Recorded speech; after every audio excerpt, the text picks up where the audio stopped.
Silence on roule supporte l'Association des véhicules électriques du Québec. www.aveq.ca. La référence en électromobilité. L'épisode de cette semaine est une présentation du garage Arleco. Arleco, servir au-delà de la réparation. Chevrolet baisse le prix de la Chevrolet Bolt 2022 de près de 5 000 $. Volkswagen s'imposera sa propre taxe de carbone. Flow Ad Énergie s'associe à EIP comme investisseur. Tesla cesse les commandes de la Model Y Short Range. La Nouvelle-Écosse offrira elle aussi un incitatif pour voitures électriques. À Rouler vert avec Stéphane Levert, on parle de la Chine. Chronique innovée avec Philippe Calvé, on parle d'achat local. Et en grande entrevue, nous avons Philippe-André Bisson de General Motors du Canada. On va parler des nouveautés à venir dans la prochaine année chez GM. Chronique connaître son auto en 60 secondes top chrono, on parle des lave-autos. Les événements à venir dans les prochaines semaines, tout ça et bien plus encore dans la 97e de Silence on roule.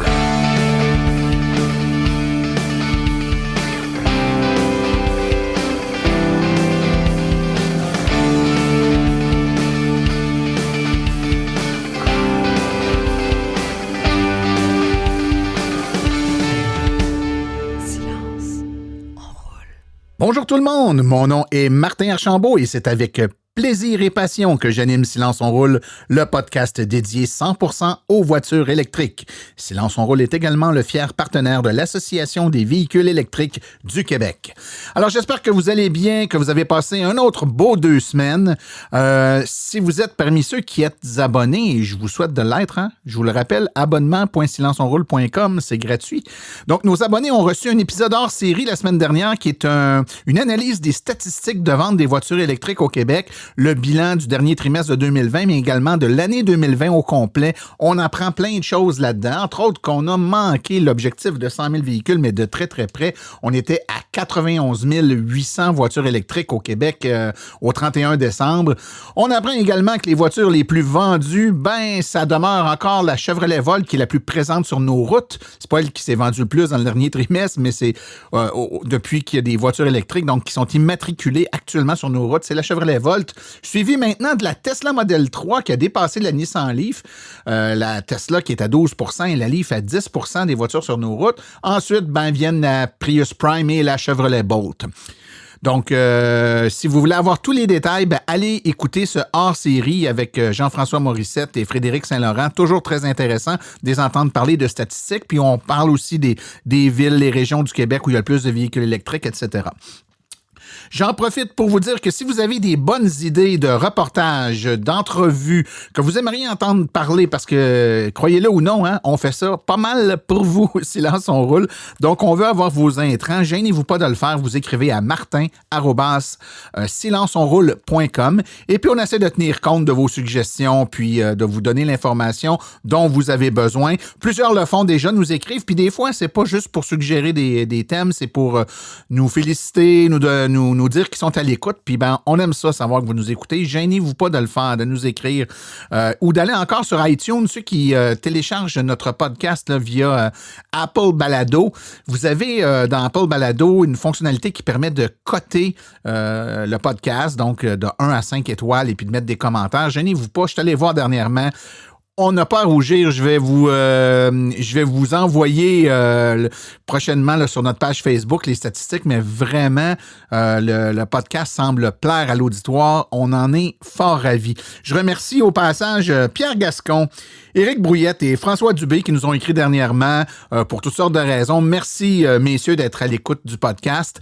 Et puis, gênez-vous pas pour en parler à tous vos amis.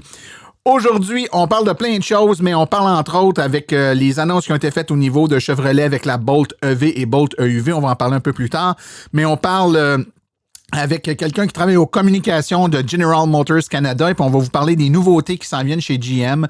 Je pense que la marque veut sortir du lot puis nous annonce ou nous promet des bien belles choses pour l'année et les années à venir. Donc, on va en parler plus en détail en grande entrevue. Mais avant d'aller plus loin, je vous propose une petite pause publicitaire et ensuite les actualités dans le monde des véhicules électriques. Vous voulez des produits qui permettront d'augmenter la valeur de revente de votre véhicule? Chez Précision PPF Vitres teintées, nous sommes à votre service depuis 2015. Nos maîtres installateurs sont tous certifiés et ont plus de 17 ans d'expérience dans le domaine. Nous offrons un service de qualité inégalé quant à la protection par pierre, les soins nanocéramiques ainsi que les vitres teintées. Notre pellicule par pierre ultra résistante est invisible et conservera l'intégrité de votre véhicule tout en prévenant la rouille et en protégeant la peinture contre les débris de la route. Notre traitement nanocéramique possède un puissant effet hydrofuge et il préserve l'éclat et la brillance de votre peinture pour en faciliter l'entretien. Que ce soit pour votre voiture, votre résidence ou votre commerce, Précision PPF Vitres teintées est là pour vous offrir la multitude d'avantages qu'offre la teinte de vitre. Venez nous rencontrer au 1970 Boulevard des Laurentides à Laval. Appelez-nous au 450-490-4488 ou encore, venez visiter notre page Facebook Précision PPF Vitres teintées. Nous comblerons vos exigences tout en vous offrant la qualité que vous recherchez. Les actualités de cette semaine sont une présentation de macapuche.com, les experts en protection de ports de recharge. 514-512-4652. Chevrolet frappe un grand coup avec l'annonce de la Bolt EV et Bolt EUV 2022.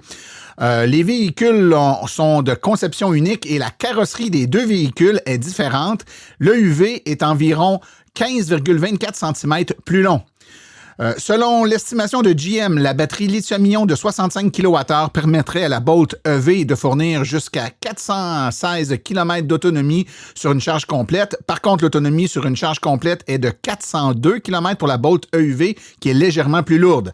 La batterie est dotée d'un système de gestion thermique actif approuvé par Chevrolet, qui utilise du liquide de refroidissement pour maintenir la batterie à une température de fonctionnement optimale. Cette technologie est l'une des raisons qui permet à Chevrolet d'offrir une garantie de 8 ans, 160 000 km sur la batterie. De plus, la capacité de recharge rapide de la Bolt EV permet d'ajouter jusqu'à 160 km d'autonomie en 30 minutes et à 152 km pour la Bolt EUV. Donc, en gros, la Bolt EV conserve les mêmes caractéristiques ou à peu près à quelques nouveautés près, si ce n'est qu'elle aura un accès à Apple CarPlay sans fil et quelques autres modifications mineures et des modifications également au niveau de l'esthétisme.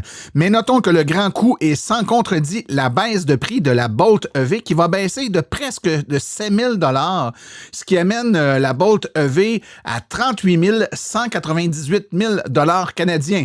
Si on fait un calcul rapide, une voiture de 38 000 auquel on ajoute 2 000 $ de frais de transport et de préparation, climatisation, on lui ajoute les taxes et on enlève le rabais de 13 000 $ au Canada, au Québec particulièrement. Le véhicule revient, toutes taxes comprises et toutes subventions comprises, à 33 219 $. Le constructeur automobile Volkswagen augmente annuellement ses prix en fonction de l'inflation. Mais pour la première fois, l'entreprise ajoutera un élément environnemental qui entraînera une augmentation en fonction du type de véhicule. Cette année, le prix de tous les modèles de Volkswagen devrait augmenter d'environ 1,5 %. Mais selon un communiqué qui fut transmis à tous les concessionnaires, les modèles qui émettent peu de CO2 auront des augmentations moins élevées et les véhicules qui émettent beaucoup de CO2 auront des augmentations plus élevées. Les véhicules tels que l'ID3 et l'ID4 seront évidemment exemptés d'une augmentation de prix substantielle selon ce qu'on a appris. Volkswagen n'a pas encore présenté la liste de prix, mais les concessionnaires Volkswagen s'attendent à ce que les plus gros véhicules, dis-je, soient plus durement touchés. Nous prévoyons jusqu'à 4 % d'augmentation pour les gros modèles à combustion, a déclaré un concessionnaire du sud de l'Allemagne. C'est un peu comme si Volkswagen instaurait sa propre taxe sur le carbone. Flo AdEnergy est heureuse d'annoncer qu'Energy Impact Partners, EIP, une plateforme d'investissement internationale qui fait figure de leader dans la transition énergétique, sera l'un des investisseurs de l'entreprise suivant la clôture finale de la ronde de financement de série C de la compagnie. Nous sommes ravis d'accueillir officiellement EIP parmi les investisseurs de Flow AdÉnergie. En plus de partager notre passion pour la production d'un avenir plus durable, EIP apporte sa vaste expérience à l'appui de success stories dans le secteur des technologies propres ainsi qu'un réseau mondial bien établi. EIP est l'un des investisseurs les plus expérimentés et les plus sophistiqués dans l'écosystème de la recherche pour véhicules électriques. Alors que nous accélérons l'expansion de notre présence sur les marchés américains, EIP est un excellent complément à un groupe d'actionnaires déjà solide, a déclaré Louis Tremblay, président et chef de la direction de Flow AdÉnergie. Sans que personne ne le voie venir, Tesla a cessé de prendre les commandes de son VUS électrique, la Model Y, dans sa version la moins dispendieuse et il l'a supprimé de son configurateur en ligne juste un mois après son lancement. Le changement intervient lors d'une annonce d'une modification élargie de la tarification et de modification de configuration et ça rend le tout très difficile à suivre. Le mois dernier, Tesla avait lancé son plus récent modèle Y Standard Range, RWD, qui annonçait une autonomie de 392 km. Le lancement était surprenant étant donné qu'Elon Musk avait précédemment déclaré que Tesla ne produirait pas cette version de la Model Y car il jugeait qu'une autonomie inférieure à 400 km était inacceptable. La Nouvelle-Écosse a rejoint les rangs des provinces offrant des incitatifs pour l'achat de véhicules électriques. Le premier ministre Lane Rankin a annoncé que les incitatifs proviendront d'un fonds de 19 millions de dollars et qu'ils seront valides pour les véhicules de tourisme ainsi que les vélos électriques neufs ou usagés. Au total, 9,5 millions de dollars du fonds seront utilisés pour financer le programme de rabais.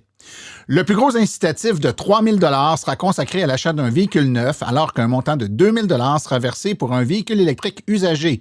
Et les acheteurs de vélos électriques profiteront d'une réduction de 500 $ sur leur facture. De plus, le remboursement provincial de la Nouvelle-Écosse sera ajouté au rabais actuel de 5 000 $ du fédéral. L'incitatif pour les véhicules neufs et d'occasion ne s'appliquera qu'aux véhicules dont le coût d'achat sera inférieur à 55 000 $.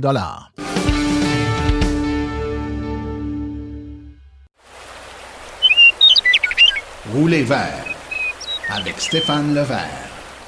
Bonjour chers auditeurs, bien content de vous retrouver. Cette semaine, je vais faire un spécial avec vous.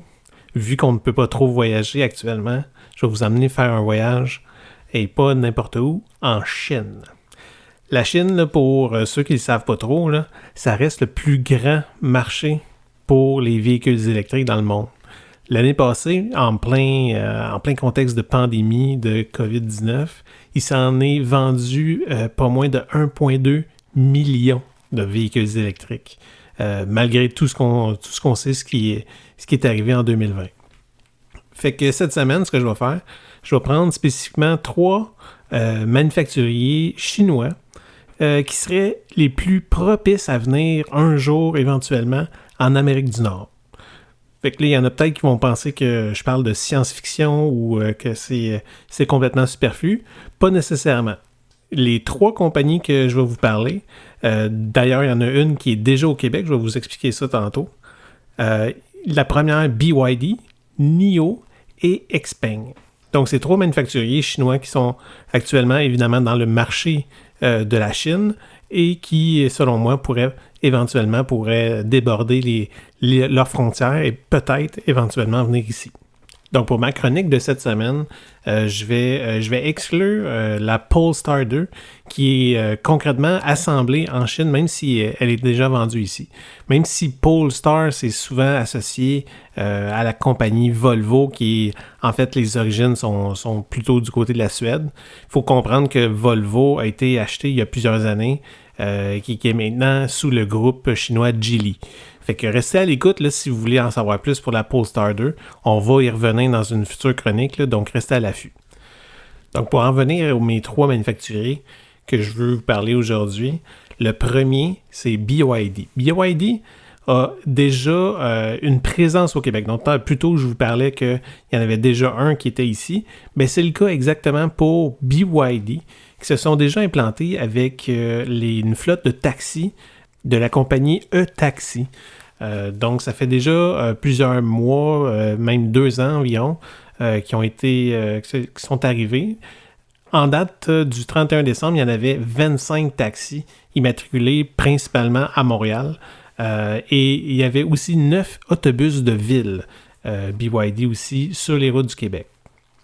Donc, vu que ça fait déjà au moins 2 hivers que les taxis roulent sur nos routes, ça serait quand même intéressant s'il y a un conducteur ou si quelqu'un de votre famille, vous savez, ou de votre entourage, qui aimerait nous partager son expérience, là, à savoir comment que ça roule, un véhicule chinois au Québec. Ce serait le fun de venir nous écrire sur la page Facebook de Silence on roule là, pour si vous êtes intéressé à partager votre expérience. Donc, au niveau de BYD, au niveau des véhicules plus de type de route, au niveau de leur expansion, ils ont annoncé en mai 2020, en mai dernier, donc qu'ils allaient commencer à étendre leur vente en dehors de la Chine. Donc, ils vont commencer avec un VUS de leur gamme qui s'appelle le Tang vers la fin 2020. Donc, ils sont sur le point là, de mettre en vente, là, si ça n'a pas été déjà fait là, en fin 2020, début 2021, en Norvège pour le moment, et ailleurs sur le continent de l'Europe un petit peu plus tard.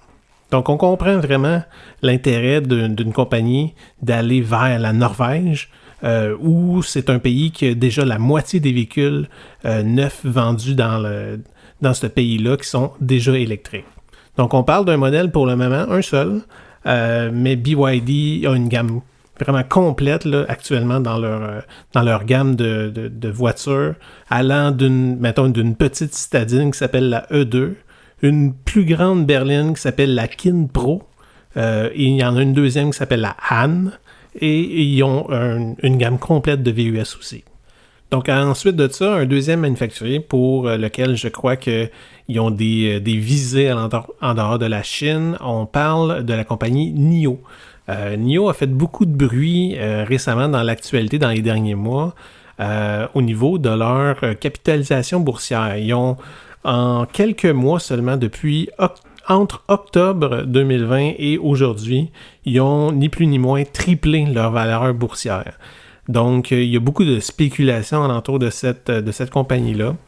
NIO aussi ont des visées pour l'Europe en premier lieu.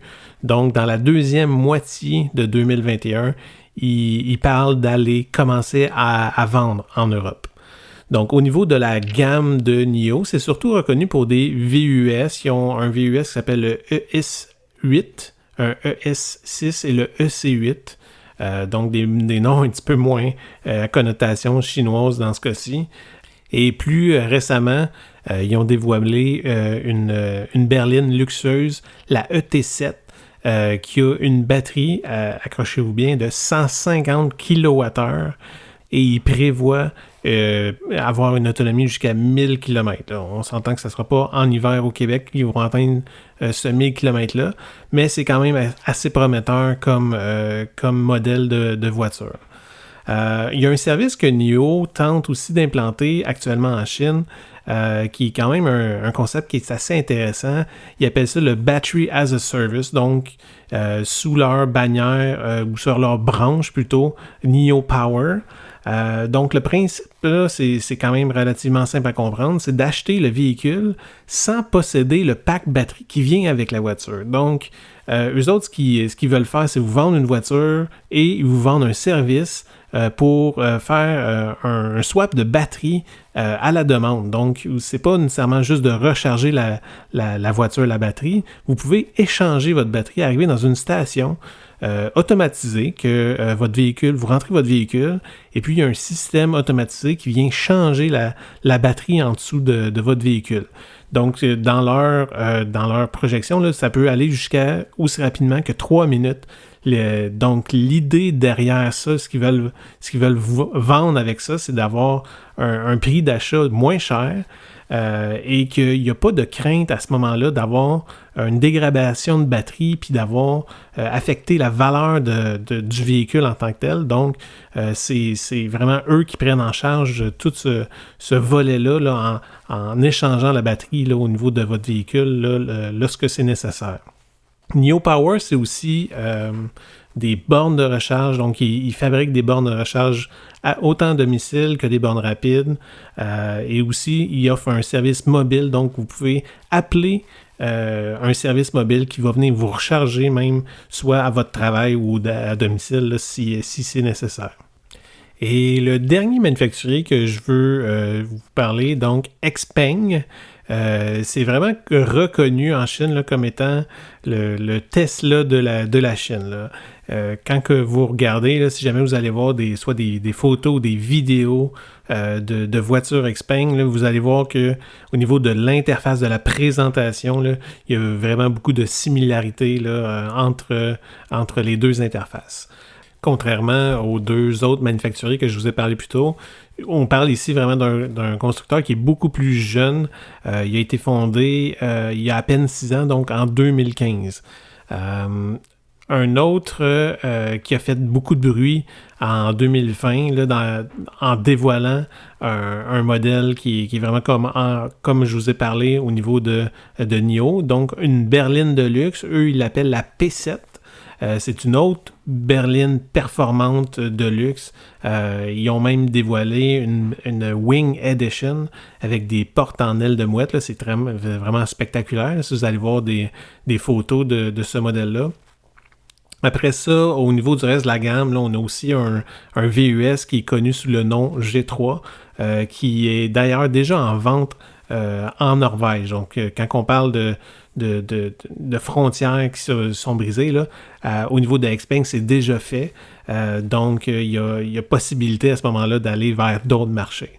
Donc, comme son compatriote NIO, Xpeng sont déjà en bourse à New York sur le NYSE. Donc, il n'y a aucun plan précis pour les États-Unis ou l'Amérique du Nord en tant que tel. Sauf qu'ils ont déjà offert des essais routiers à des journalistes aux États-Unis en circuit fermé, là, évidemment, parce que l'interface était encore en mandarin, donc c'est pas permis encore de rouler sur les routes aux États-Unis, mais ça peut être précurseur pour qu'est-ce qui s'en vient pour l'avenir. Ils ont aussi une licence pour faire l'essai de véhicules autonomes en Californie. Fait qu'encore là, ça peut être un signal là, que leur visée peut se tourner vers l'Amérique du Nord un jour. Donc, pour conclure, là, je suis vraiment curieux de voir si ces constructeurs chinois-là vont être tentés éventuellement de venir faire une incursion en Amérique du Nord et avec ça, quel genre de gamme de prix qui pourrait venir attaquer le marché. Donc, sur ce, c'était Stéphane Levert qui, d'ici la prochaine chronique, vous souhaite bonne route!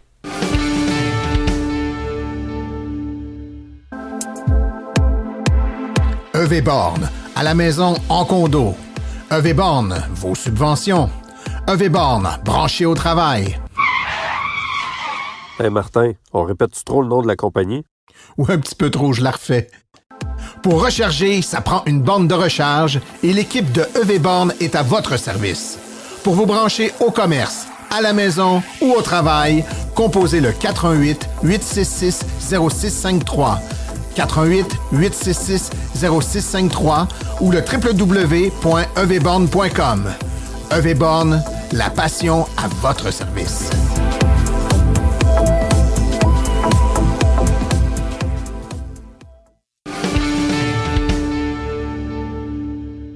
Aujourd'hui, on a la très grande chance d'avoir avec nous Philippe-André Bisson, qui est directeur communication pour General Motors Canada. Bonjour, M. Bisson, ou Philippe-André, comment je t'appelle? Tu peux m'appeler PA. Le monde, il me surnomme PA, moi. Fait qu'il y a du monde qui vont me reconnaître sur ce nom-là. C'est un plaisir d'être là aujourd'hui avec toi. Ah, merci, PA. C'est super gentil. Écoute, le timing est super bon. Au moment d'enregistrer le podcast, là, ça fait moins d'une semaine qu'il y a eu la présentation que GM a fait à propos de la Bolt EV puis EUV.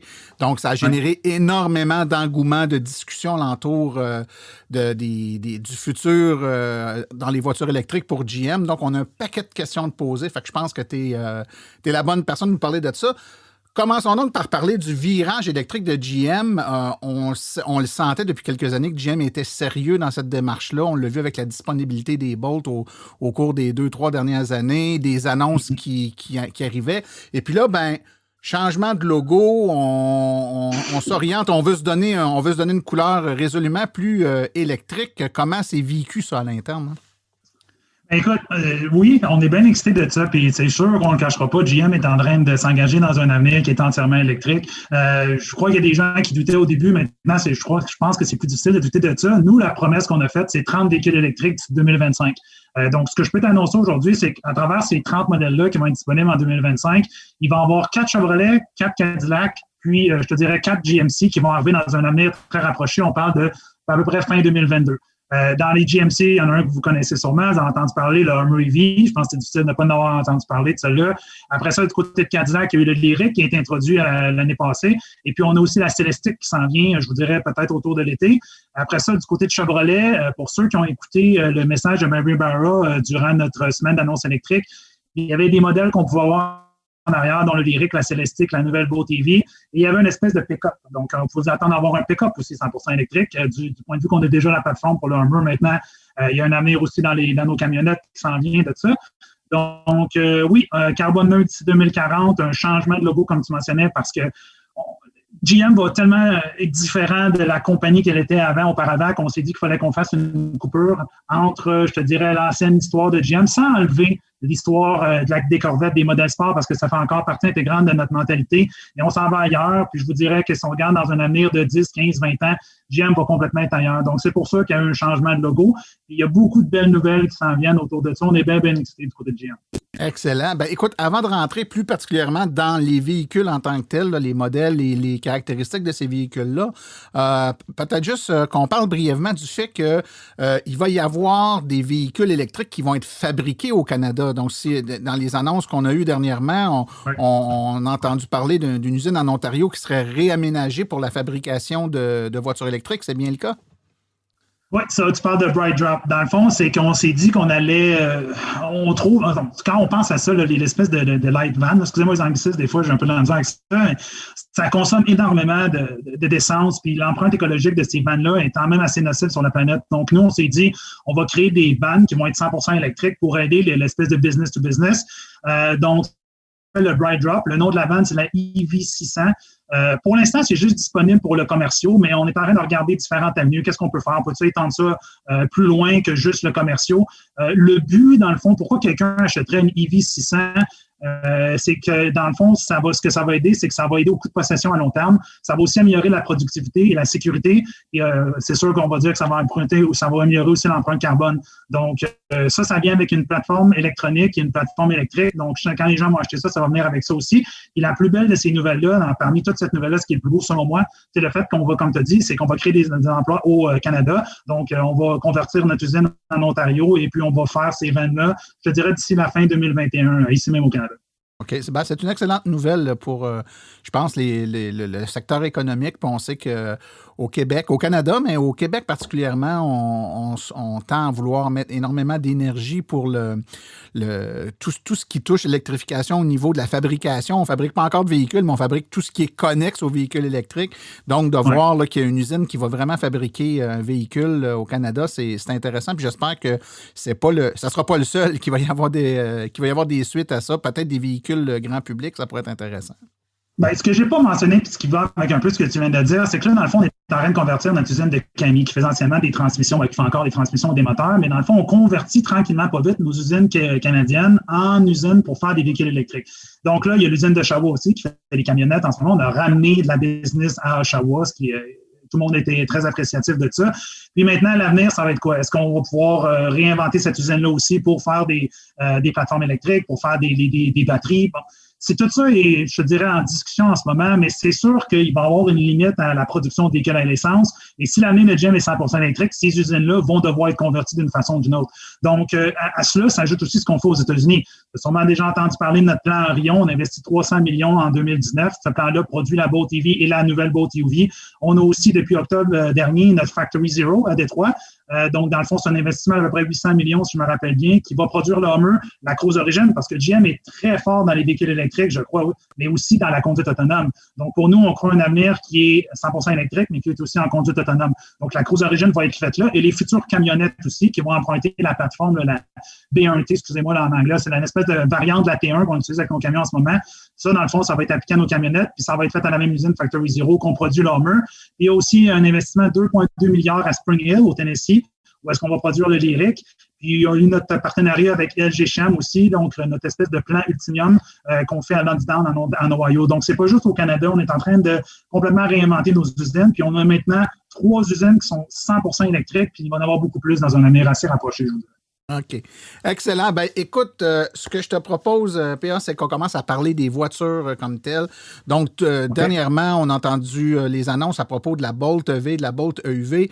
Prenons celle-là pour commencer. La Bolt, donc, plusieurs annonces. Donc, on comprend que la Bolt, la nouvelle version de la Bolt aura très peu de changements. Quelques petits changements, mais très peu. Mais c'est les annonces de prix, je pense, qui ont fait réagir et ça positivement. Peux-tu nous en parler un peu plus?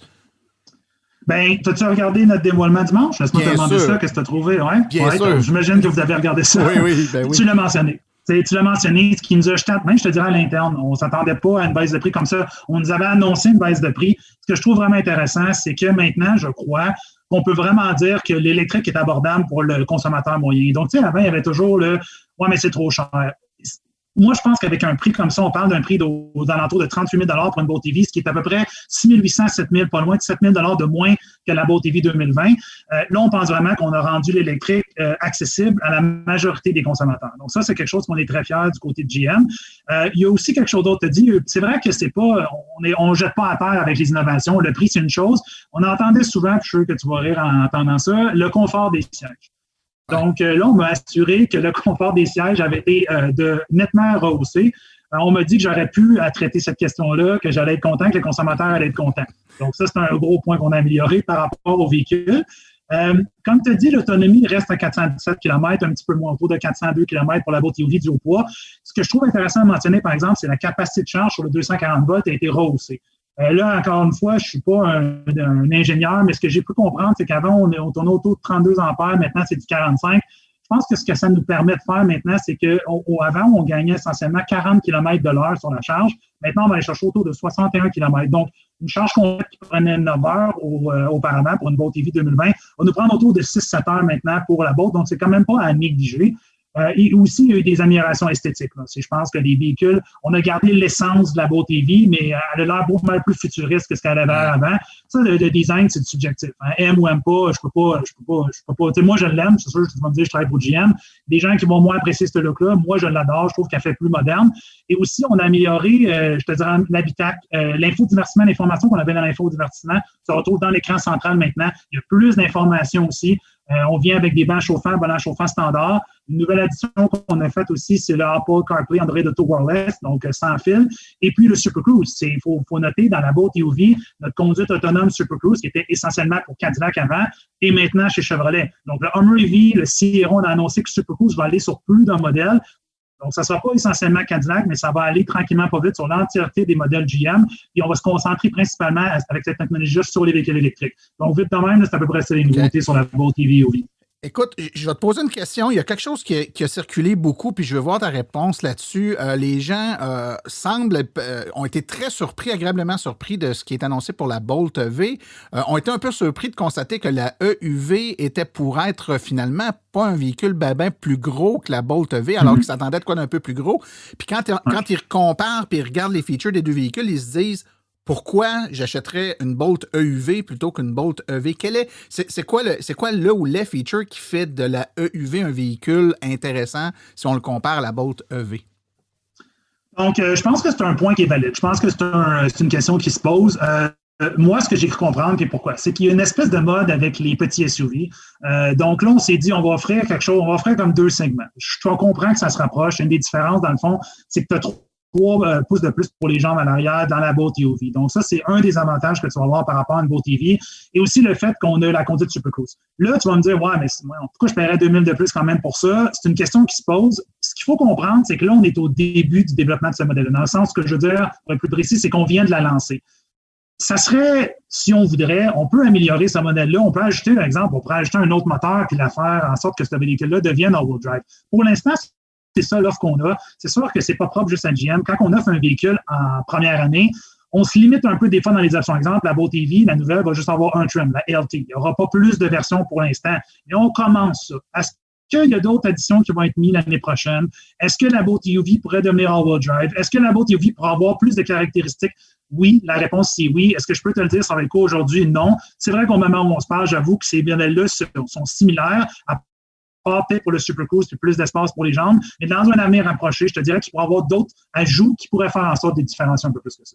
Okay. Si on va maintenant dans d'autres modèles de véhicules qui sont ou seront produits, la Cadillac Lyriq, par exemple, qui est un véhicule, bon, évidemment, plus haut de gamme, on est dans les produits Cadillac. Qu'est-ce que tu peux nous dire de cette série de véhicules-là par rapport à ses fonctionnalités, ses caractéristiques, son autonomie?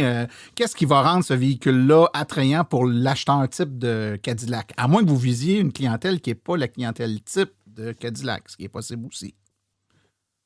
Ce qu'on veut faire avec Cadillac, c'est que là, c'est pas propre juste au Lyriq, c'est qu'on s'attaque à un marché qui est peut-être un peu différent. Je vous dirais qu'avant, on compétitionnait beaucoup avec des compagnies comme Infiniti, des compagnies comme Lexus. Là, je te dirais que depuis des années, on vise beaucoup plus les Allemands.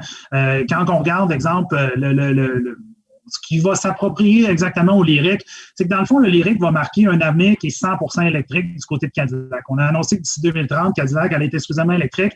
Le Lyriq, c'est le premier modèle de la gamme qui va venir 100% électrique. C'est sûr que je ne crois pas que c'est réalistique de dire on va vendre 250 000 Lyriq. Donc, on va aller s'acharner à une nouvelle clientèle chez GM. Notre plan avec ça, c'est d'aller attirer une clientèle qui ne pensait peut-être pas à Cadillac avant, plus que les clients actuels de Cadillac. Donc, on essaie d'aller chercher une nouvelle clientèle avec ça. La Celestiq, c'est la même idée. C'est un véhicule qui va être fait à la main. On parle d'un véhicule qui va avoisiner les 200 000 et plus. Donc, c'est pas quelque chose qu'on va produire en grosse quantité. On va aller s'attirer une nouvelle clientèle avec ça. En termes d'autonomie, bon, c'est sûr que ça va être sur la plateforme lithium-ion. Je peux pas dire d'autonomie exacte, mais on va avoisiner à peu près, je crois, les 450 km. C'est ce qu'on vise du côté de Cadillac avec ce modèle-là. La Celestiq, j'imagine que ça va être encore un peu plus. Il faut comprendre qu'avec la plateforme lithium-ion, qui s'adapte à plus qu'un format de véhicule, le max qu'on est en train à peu près de faire en ce moment, puis ça, si on parle de... Parce que, tu sais, dans le fond, notre plateforme, c'est une plateforme en accordéon que tu peux stacker des batteries. Excuse-moi l'anglicisme, mais plus tu stackes de batteries, plus d'autonomie. Ah oui, bien justement, écoute... Ouais. T'ouvres la porte, je n'aurais parlé plus tard, mais t'ouvres la porte, on va en parler tout de suite. On l'entend beaucoup, Ultium. Là, tu es en train de nous le décrire un peu ce que c'est cette plateforme-là. Donc, c'est une plateforme qui c'est un peu comme des Lego. On peut agencer des blocs de batterie. Donc, en fonction du besoin du véhicule, on veut plus, moins d'autonomie. On va ajouter plus ou moins de modules de batterie qu'on va attacher ensemble, c'est ça? C'est exactement ça. Donc, dans le fond, moi, je l'appelle la plateforme en accordéon. Je ne sais pas si GM voudrait que j'appelle ça comme ça. Mais ce que ça fait, c'est qu'on a essentiellement deux plateformes. Là, si je vous donne les noms exacts, les noms d'ingénierie, c'est BEV3. Ça, c'est la BEV3, c'est ce qui va comprendre les compacts, les mid-size, certains gros SUV. Donc, dans le fond, une espèce de Lyriq serait sur une plateforme BEV3. Puis après ça, on a la BT1. La BT1, c'est une espèce de variante de notre plateforme T1 qu'on utilise en ce moment pour nos pick-up. Donc, full-size pick-up, excusez-moi, ça serait, exemple, un Silverado, un Sierra. Donc, c'est une variante de cette plateforme-là qu'on va utiliser pour le Hummer et pour nos pick-up et peut-être des plus gros SUV. Donc, ce que ça nous permet, dans le fond, c'est comme tu as expliqué, c'est que c'est comme un peu des Lego. On stack les batteries une par l'autre. Par exemple, un Lyriq pourrait utiliser 12 batteries. Un Hummer EV, ça pourrait être jusqu'à 24. Donc, dépendamment de l'autonomie que vous allez avoir de besoin, et même à l'instant, dans un modèle en particulier, exemple un Hummer, on pourrait offrir un Hummer de différents prix, dépendamment de l'autonomie que vous avez besoin. Donc, en ce moment, on est capable d'aller chercher, je crois que c'est 725 km avec 24 batteries. Et si vous me dites, moi, j'aimerais ça avoir le même Hummer, mais j'aimerais ça qu'il y ait 500 km d'autonomie, là, on va offrir essentiellement d'autres versions qui vont avoir moins de batterie. On va stacker moins de batterie, que ça soit 18, que ça soit 12. Et on va offrir des modèles avec une autonomie qui va un peu plus s'appliquer à ce que le consommateur recherche. Ça nous permet aussi l'ultium-ion, ça nous permet aussi de réduire les coûts de, j'appelle ça la masse électrique, d'à peu près 50 %. Donc, on sauve sur les coûts, on sauve sur l'espace. Et puis, ça va finir que on voit notre margin où on va se dire, OK, les véhicules électriques vont devenir profitables essentiellement à cause de cette nouvelle technologie-là pour nous. On peut faire du traction. propulsion, all-wheel drive. Donc, dépendamment qu'est-ce qu'on veut faire. Si on a un moteur à l'avant, un moteur à l'arrière, ça devient un modèle qui est all-wheel drive. Si on a juste un modèle à l'avant, c'est traction. Donc, c'est ça que je trouve le plus intéressant, c'est que ça a coûté excessivement cher développer cette technologie-là. Mais une fois qu'elle est développée, on a juste à l'adapter à différents modèles puis stacker le nombre de batteries qu'on veut pour aller chercher l'autonomie qu'on veut. Donc, l'ensemble de vos véhicules électriques des prochaines années va être articulé, en tout cas en grande partie, autour de cette plateforme-là Ultium. C'est ce que je pense. Moi, ce que je pense, c'est que la Bolt EV et la Bolt EOV, il y a des gens qui ont été surpris qu'elles ne soient pas sur la nouvelle plateforme lithium-ion. Donc, moi, ce que je pense, c'est que ces deux-là sont les dernières de leur génération. Tout ce qu'on va développer du point de vue de maintenant chez GM, c'est sur la lithium-ion. La Bolt EOV et la Bolt EV, pour l'instant, sont sur la BEV2, dans l'ancienne plateforme. Et puis, il faut comprendre que j'imagine que la prochaine version, là, on va se dire, elle va être Ultium. Donc, c'est vraiment les dernières de leur sur la BEV2 qu'on va avoir, c'est vraiment la Bolt EV et EOV. On va rester là-dedans parce que, bon, Ultium, c'est une plateforme, puis c'est évidemment les batteries. Les batteries, c'est le nerf de la guerre dans une voiture électrique. On ne se le cachera pas en termes de coût, en termes de capacité, d'autonomie, en termes de vitesse de recharge. Qu'est-ce qui est attendu dans les batteries utilisées sur cette plateforme-là? Est-ce qu'on parle de... est-ce qu'on va se limiter à des batteries qui vont avoir une tension nominale de 400-500 volts ou on pense aller, pour les véhicules plus gros, à tout de moins vers des batteries qui vont être à plus haute tension, par exemple 800 volts, pour être capable d'aller chercher des puissances de recharge plus grandes, par exemple sur des chargeurs à 350 kW ou des trucs comme ça. Est-ce que vous avez déjà de l'information sur ça? J'ai pas beaucoup d'informations à dire. Ce que je peux dire par rapport à ça, je peux pas te confirmer du 800 volts. Ce que je peux dire, par exemple, c'est des capacités de la plateforme, la batterie lithium-ion, ça va de 50 à 200 kWh. Donc, une espèce de temps de charge à 80% qui va tourner autour de 30 minutes. Dans le temps du Hummer, le Hummer, en ce moment, avec la lithium-ion, avec les 24 batteries, charge 160 km en 10 minutes. C'est quand même déjà pas pire. Est-ce qu'on va continuer à améliorer ça? Est-ce qu'on va atteindre le 800 volts un jour? Entre puis moi, je crois que la réponse, c'est oui. Mais pour l'instant, je ne peux pas aller jusque-là. Il n'y a rien de confirmé par rapport à ça. Mais je te dis que c'est juste le début. On commence à exploiter ça, cette nouvelle technologie-là. Tu peux être sûr qu'il y a des choses à faire que je ne sais pas moi-même. Mais pour l'instant, c'est ce que je peux te communiquer, c'est ce que je viens de te dire. Donc, malheureusement, je ne pourrais pas en dire plus. Et évidemment, quand on parle de batteries plus grosses, donc là, écoute... Le bas de ton échelle est dans les alentours de 50 kWh. Donc là, on parle de batteries qui sont quand même assez grosses. Là. Tu montes de 50 à, par exemple, en haut de 100 ou tout près de 200 kWh. Les batteries sont grosses, ça prend du temps à charger des grosses batteries. Plus la piscine est grosse, plus c'est long à la remplir. Actuellement, et je te le dis en toute transparence, je ne te surprendrai pas en disant que le point fort de la Bolt, c'est pas la vitesse à laquelle elle se recharge sur une borne rapide. Les nouveaux véhicules vont arriver avec des nouvelles générations de batteries, surtout avec la plateforme Ultium. Est-ce qu'on a des objectifs de performance en termes de vitesse de recharge sur les bornes rapides pour ces nouveaux véhicules-là? Écoute, encore une fois, pas beaucoup d'informations malheureusement à dire à ce point-là. C'est sûr que on est en train, je ne sais pas si tu as déjà entendu parler d'espèces de partenariat qu'on a avec EVgo aux États-Unis pour la création de à peu près 2700 chargeurs. Je ne sais pas si tu as entendu parler de ça. Oui, j'ai entendu parler. On est en train, j'ai pas d'informations plus, mais cette année, on me dit qu'on est en train de travailler avec le gouvernement du Canada puis certaines compagnies que je peux pas mentionner en ce moment pour faire un projet similaire. Donc, le but en arrière de ça, c'est justement d'essayer d'améliorer, trouver des solutions. Qu'est-ce qu'on peut faire pour améliorer la capacité de charge puis le temps de charge, OK? Donc, en ce moment, je peux malheureusement pas t'en dire plus, mais c'est sûr que, comme tu l'as dit, une batterie de 200 kWh, c'est énorme, ça va prendre du temps à charger. Est-ce qu'on peut s'attendre à offrir un véhicule au client qui va prendre 16 heures à charger? Ça serait pas réalistique de dire ça. Excuse-moi de te dire ça. Donc là, on travaille avec des compagnies en ce moment, autant au Canada qu'aux États-Unis, sur le système d'infrastructure des chargeurs. On veut améliorer ça, c'est sûr et certain. Il y a des choses qui s'en viennent, mais c'est à peu près tout ce que je peux dire en ce moment. OK. Un feature qui est très, très apprécié chez... il y a encore très peu de manufacturiers, mais en tout cas, Tesla le fait et d'autres annoncent qu'ils vont le faire.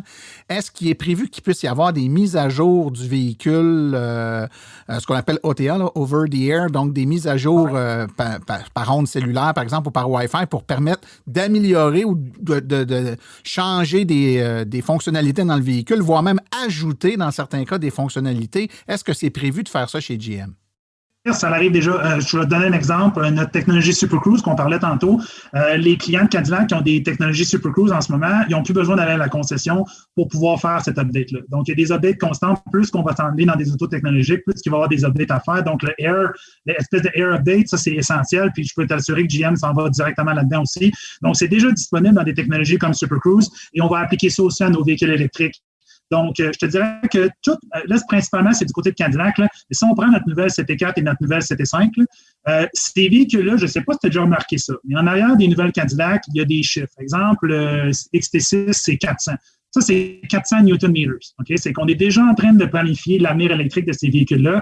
Ce que ça va nous permettre de faire, c'est que ces véhicules-là, si demain matin, on voudrait faire une Cadillac CT5 ou une Cadillac CT4 100% électrique, la plateforme, le véhicule est déjà conçu pour ça. Et le véhicule est aussi déjà conçu pour les Air Updates.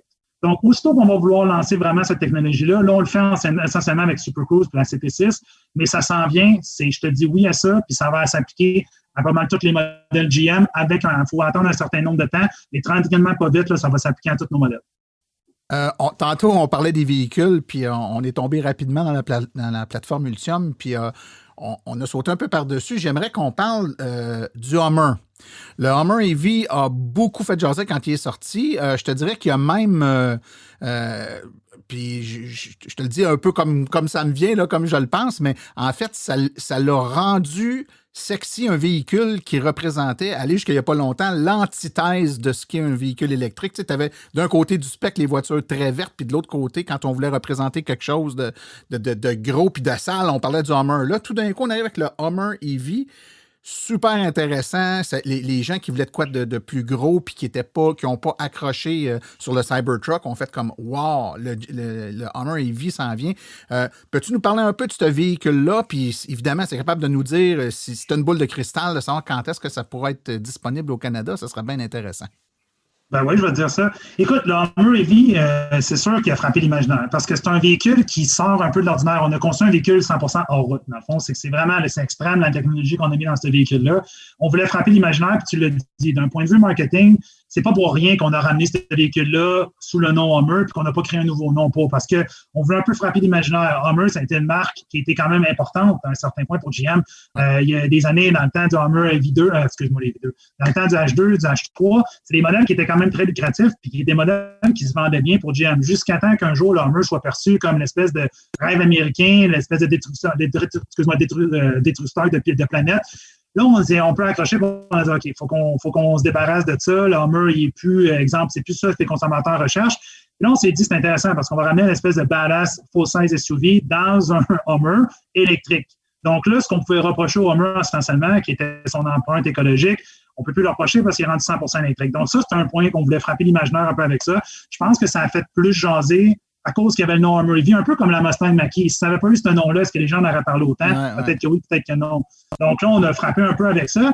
Et là, on a introduit le Hummer EV Pickup, mais il y a aussi le Hummer EV SUV qui s'en vient cette année. Donc, il va y avoir un deuxième lancement qui va se faire. On fait énormément de publicité, Super Bowl. On est à peu près partout à la TV. On s'est associé avec Will Ferrell, justement, durant le Super Bowl pour faire une annonce où est-ce qu'il conduit un Celestiq, un Lyriq, puis il y avait aussi un Hummer EV dans la vidéo. Donc, c'est sûr que c'est un modèle qui va être important pour GMC. Ça permet aussi à GMC de se différencier un peu de la marque Chevrolet. Donc, c'est un gros véhicule qui s'en vient pour nous.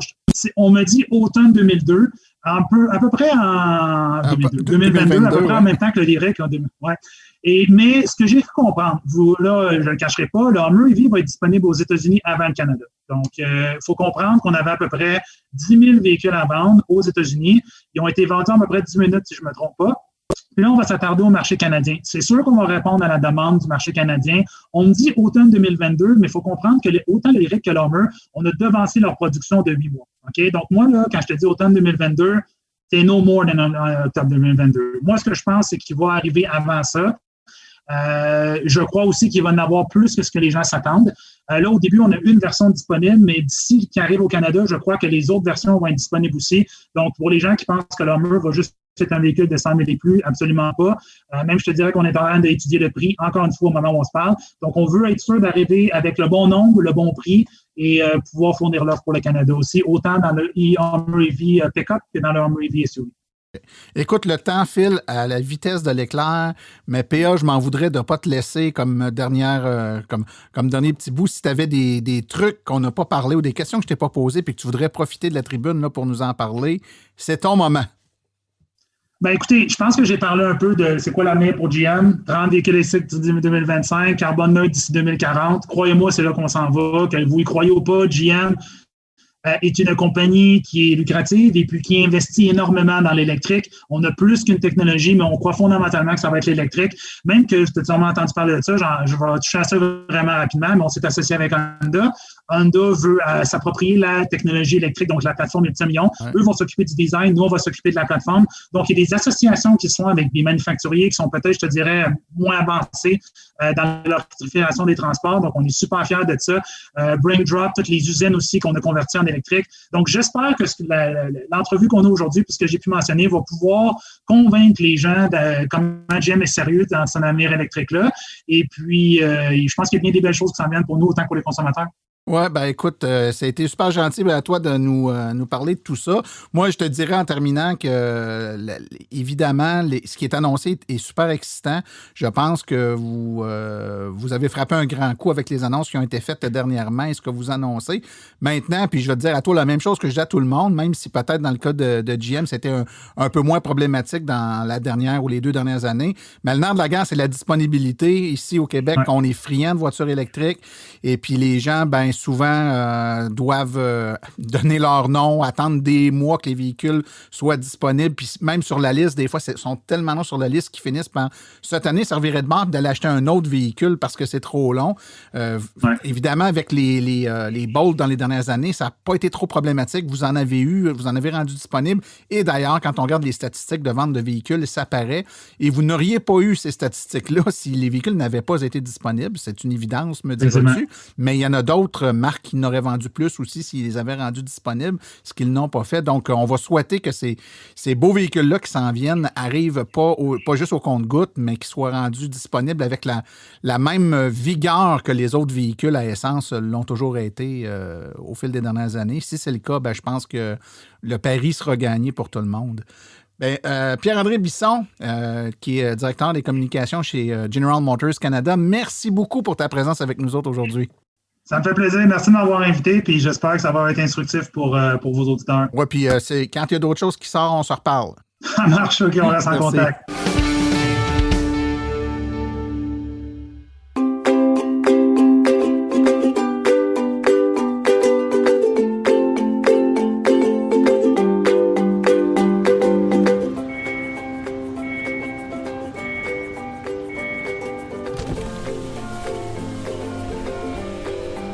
C'est vrai que ça brise moins, mais il y a quand même un minimum d'entretien à faire sur nos voitures électriques. Quand est venu le temps de faire l'entretien de mon véhicule, j'ai choisi de faire confiance à l'équipe d'Arleco plutôt que le concessionnaire. Ça fait maintenant 3 générations que cette entreprise familiale chouchoute nos voitures et ils ont été parmi les premiers à s'engager activement dans l'électrification des transports tout en adoptant des procédures et des produits sains pour l'environnement. Avec ses techniciens spécialement formés à l'entretien et réparation des voitures hybrides et électriques, Arleco nous offre aujourd'hui la même qualité de service sur nos VE qu'elle a toujours livré depuis bientôt 40 ans.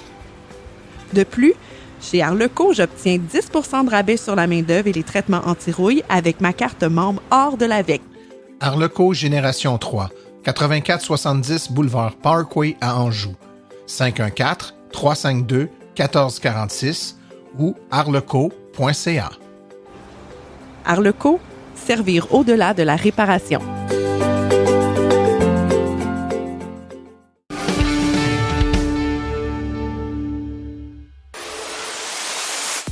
Chronique Innover avec Philippe Calvé.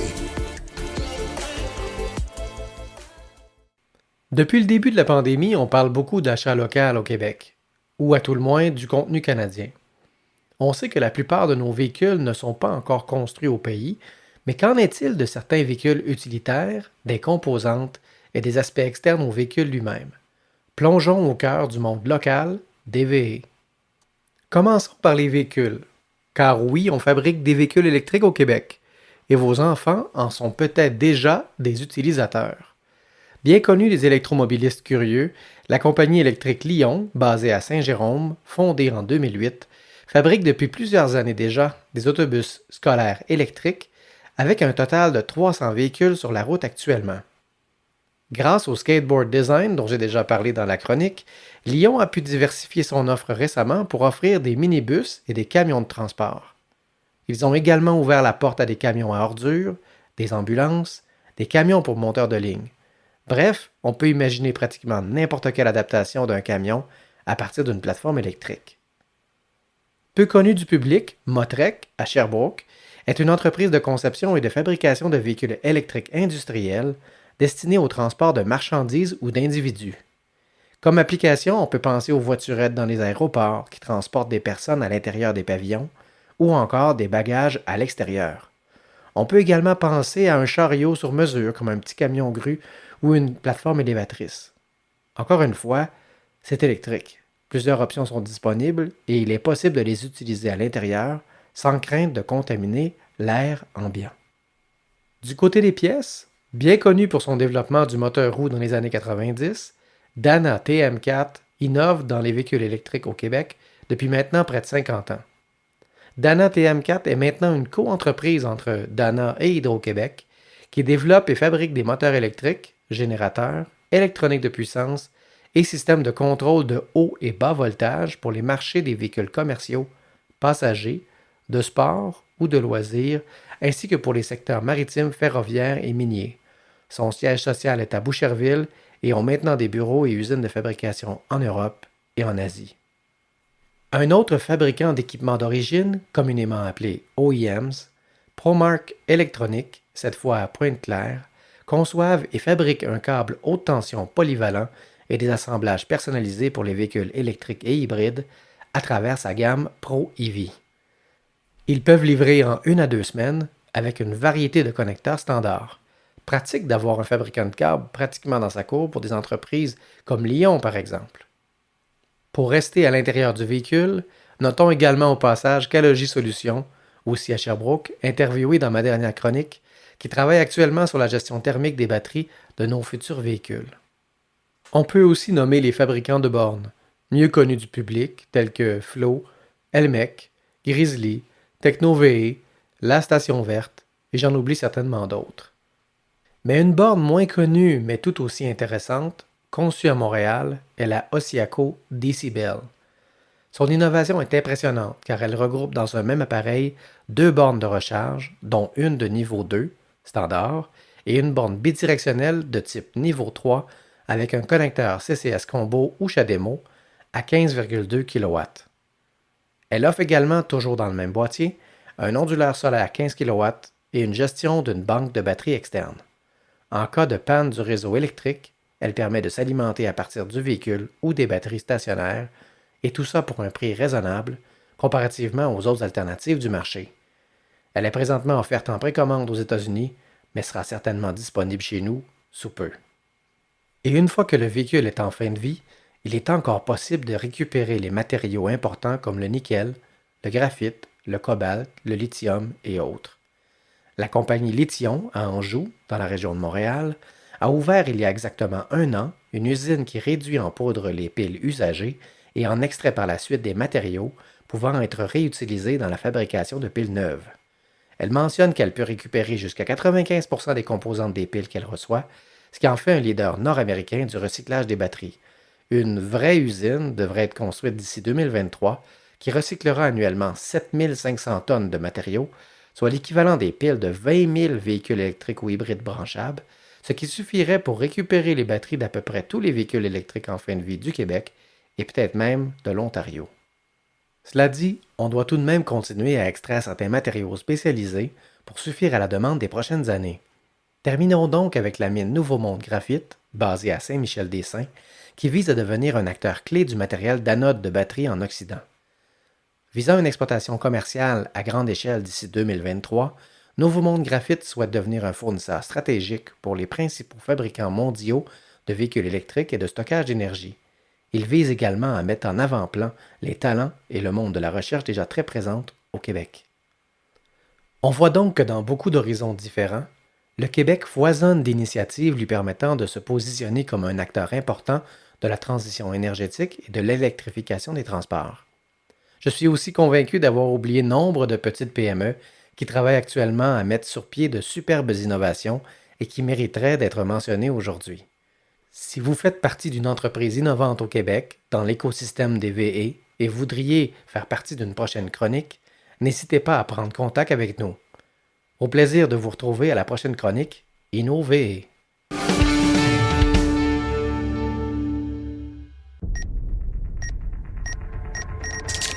Comprendre son auto en 60 secondes, top chrono. Une question qui revient souvent, c'est est-ce que je peux aller au lave-auto avec ma voiture? La réponse toute simple, bien sûr que oui. Une voiture électrique, comme n'importe quelle autre voiture, c'est construit pour être utilisé à la pluie, à la neige. Évidemment, vous pouvez la laver, aller au lave-auto, il n'y a aucun danger. En fait, les composantes électriques sont protégées et l'eau ne pourra pas les atteindre. Souvent, on a l'impression, par exemple, que l'endroit où on branche la borne de recharge sur le véhicule, le connecteur, s'il pleut puis on branche et on débranche le véhicule, on pourrait se faire électrocuter. C'est tout à fait faux. Sachez que votre borne de recharge, comme toute autre borne de recharge d'ailleurs, n'enverra aucune électricité à la voiture tant aussi longtemps que le pistolet ne sera pas fermement installé et posé au fond du connecteur. Il n'y a donc aucun danger de brancher et débrancher sa voiture, pas plus que de danger d'aller au lave-auto ou de l'utiliser sous la pluie. Roulez avec votre voiture sans crainte.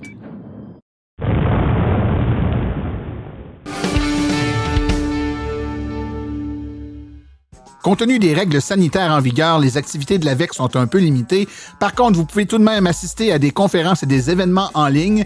Il y aura la conférence La voiture électrique, un survol électrisant, conférence que j'aurai la chance de donner ce dimanche 28 février. C'est à 13h30. C'est une présentation de la bibliothèque Gaby Farmer-Denis de Les Cèdres. L'inscription se fait à les-cèdres au pluriel.aveq.ca. Conférence La voiture électrique, est-ce pour vous? Conférence virtuelle en anglais, mercredi le 10 mars 2021 à 18h30 par Simon-Pierre Rioux, une présentation de la Beaconsfield Public Library. Kiosque virtuel de l'AVEC, maintenant, c'est mercredi le 17 mars 2021 à 19h30. Des réponses à vos questions avec un panel d'électromobilistes d'expérience. C'est organisé par le soutien de la campagne Roulons électrique. Les inscriptions se font sur le site de Roulons électrique.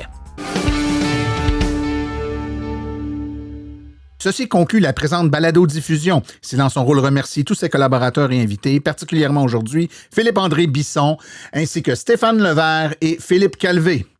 Nous remercions également le Garage Arleco, commanditaire principal, ainsi que l'Association des véhicules électriques du Québec, partenaire de Silence on roule. La reproduction ou la diffusion de l'émission est permise, mais nous apprécierions en être avisés.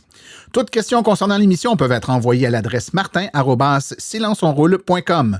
Pour les questions générales regardant l'électromobilité ou l'association, veuillez plutôt écrire à info@aveq.ca.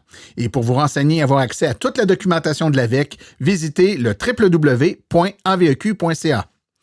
Je vous rappelle que sur notre site web, afin de vous faciliter la tâche, vous avez accès aux archives de nos balados ainsi qu'à des hyperliens vers les sites web mentionnés aujourd'hui, le tout directement au archives.silenceonroule.com. Mon nom est Martin Archambault.